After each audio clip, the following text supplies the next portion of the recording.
Bem, a última vez nós vimos o movimento uniforme e agora vamos falar um pouquinho do movimento uniformemente variado, em específico a equação de Torricelli. Nós já também tínhamos visto alguns assuntos, né, do movimento uniformemente já variado, mas hoje nós vamos nos apegar especificamente à equação de Torricelli. Essa equação, ela não faz o uso diretamente do tempo. É claro que tem o tempo dentro das suas variáveis, por exemplo, velocidade. Velocidade é dado na unidade metro por segundo, né, dentro do sistema internacional. Então, veja, na equação aqui de Torricelli, você não está vendo o t especificamente, que seria o tempo, mas em velocidade você tem metros por segundo. Então, de uma certa forma, indireto, o tempo está sendo aplicado sim. Mas na aceleração nós temos metros por segundo ao quadrado, e no ΔS, que é o deslocamento, seria simplesmente metros. Então, nós vamos nos apegar agora à aplicação desta equação, que é muito importante dentro do movimento uniformemente variado. Então, em que situação ela vai ser usada? Você imagine que, por exemplo, é, um móvel partiu do repouso, ou seja, com uma aceleração de 5 metros por segundo ao quadrado, e de repente ele atinge a velocidade de 72 quilômetros por hora. E você quer saber qual foi a distância que ele percorreu.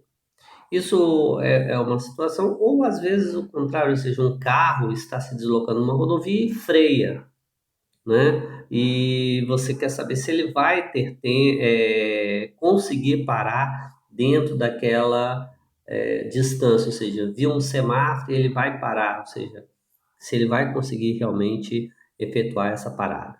Então, ela é muito importante nesses termos, porque ela ajuda também nos cálculos de uma perícia automobilística, ou seja, de um acidente automobilístico. Saber se o cara estava com uma velocidade acima do limite, né, da rodovia ou não. Então, desta forma, eu irei pegar um exercício, exemplo, para vocês visualizarem, ok? Então, vamos aí ver essa praticidade. Então, de acordo com o exemplo abaixo, né, nós vemos aí que o móvel então, parte do repouso com aceleração de 5 metros por segundo ao quadrado. Ela é constante, essa aceleração, atingindo então a velocidade de 72 quilômetros por hora.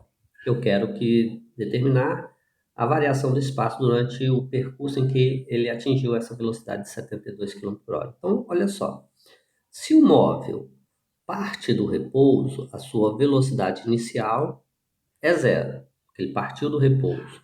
A aceleração ele deu 5 metros por segundo ao quadrado.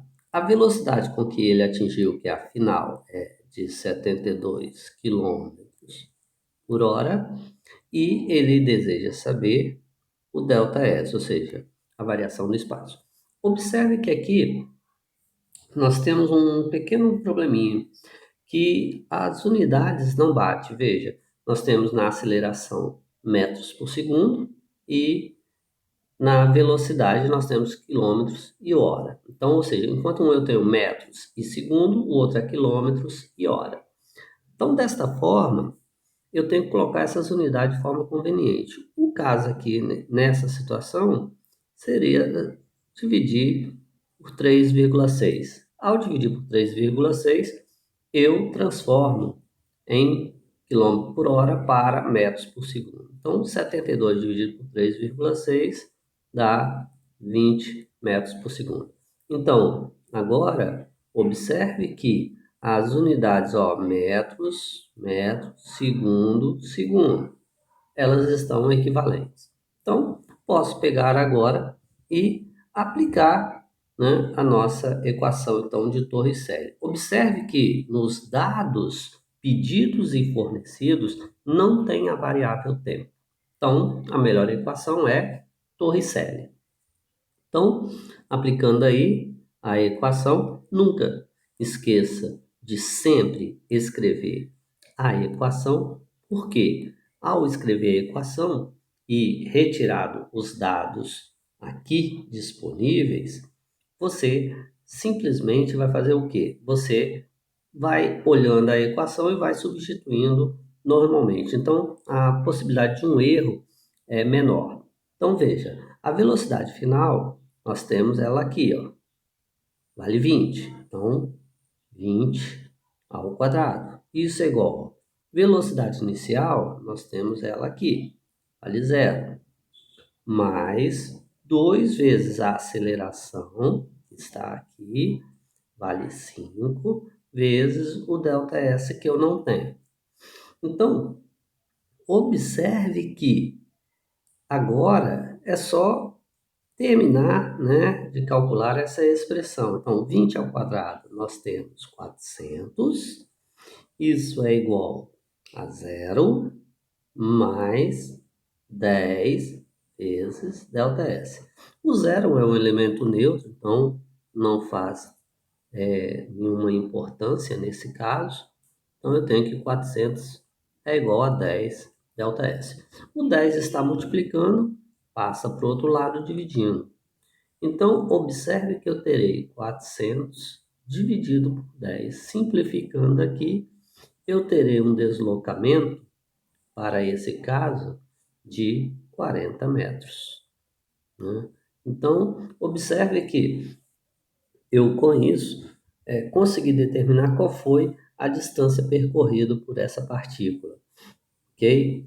Vamos a ver outro exemplo agora. Bem, nesse exemplo 2, veja, o carro está se deslocando na rodovia, então o motorista observa o semáforo. Esse semáforo está a 150 metros. Então ele vai reduzir a sua velocidade, que era de 72 km por hora, para 36 km por hora, com uma aceleração constante.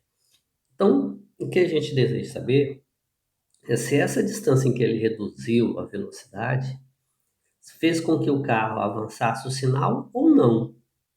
Bem, para isso, veja bem, é interessante às vezes fazer um desenhozinho. Nesse caso, vamos construir um desenho, nesse caso, como se aqui fosse o ponto inicial, o ponto 1, ok?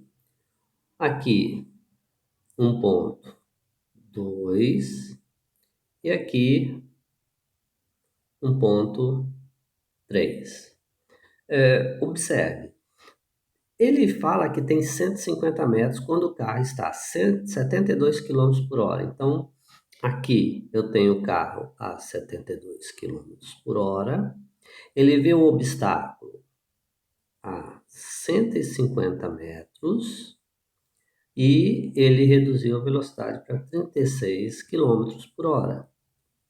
Ora, esse ponto aqui, entre 2 e 3, seria o momento se ele avançou o sinal ou não. É uma incógnita para mim. Então, vamos agora aqui ver qual foi a desaceleração. Lembrando que as unidades, olha, estão em metros e aqui em quilômetros. Então, eu tenho que fazer essa conversão. Novamente, 72 quilômetros por hora dividido por 3,6, eu tenho 20 metros por segundo. Essa é a velocidade inicial, ok? A velocidade final eu tenho de 36 quilômetros por hora, que dividido por 3,6 me dá 10 metros por segundo. E o nosso ΔS, que é 150 metros. Então, aplicando o torre série nesse caso, aí eu vou ter então que V ao quadrado, V0 ao quadrado. Observe, o carro freou, ele reduziu. Então a aceleração tem que você achar é negativa, mas nós não vamos botar aqui na equação não. 2 vezes A vezes o ΔS.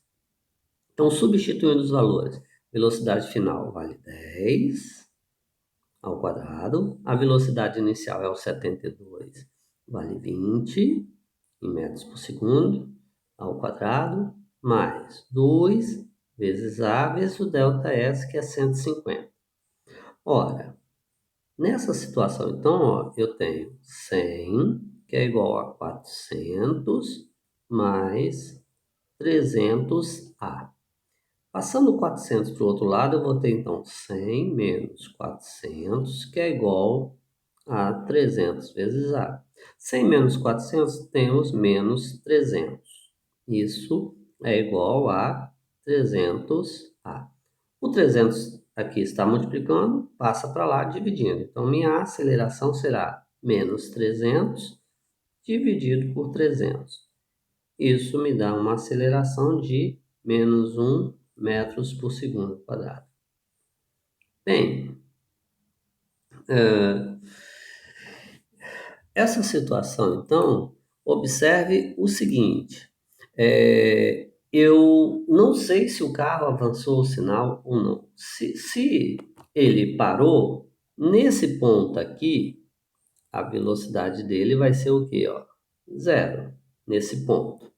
Então, como nesse ponto aqui a velocidade é zero, vamos então ver a situação aí de qual é essa distância, porque nós já sabemos agora, olha só, que a desaceleração do veículo foi de menos 1. Então, usando novamente Torricelli, né, aí eu vou aplicar agora, né, quanto que vale esse deslocamento. Porque, veja bem, se a velocidade final dele for zero, nesse trecho aqui, né, que nós estamos assinalando, se a velocidade dele é zero, então, ó, zero ao quadrado, nesse caso, a velocidade inicial nesse caso é esta daqui agora, olha. É nesse ponto, que é 36, então vale 10. Que é a velocidade que ele está ali no ponto 2. Mais 2 vezes a aceleração que vale menos 1 vezes o ΔS.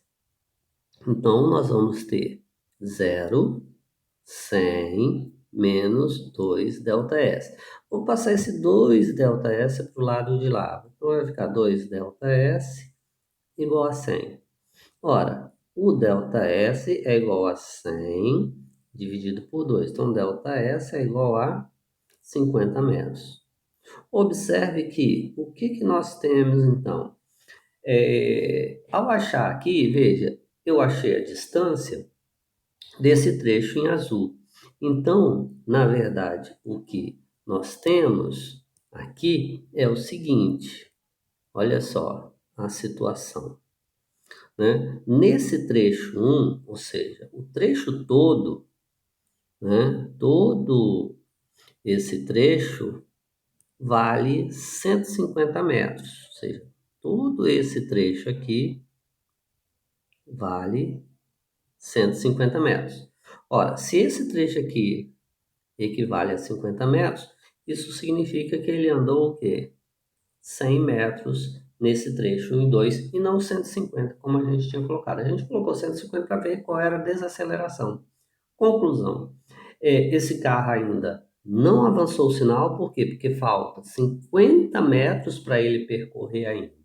Né? Então, esse motorista ainda não infringiu nenhuma legislação de trânsito. Ok?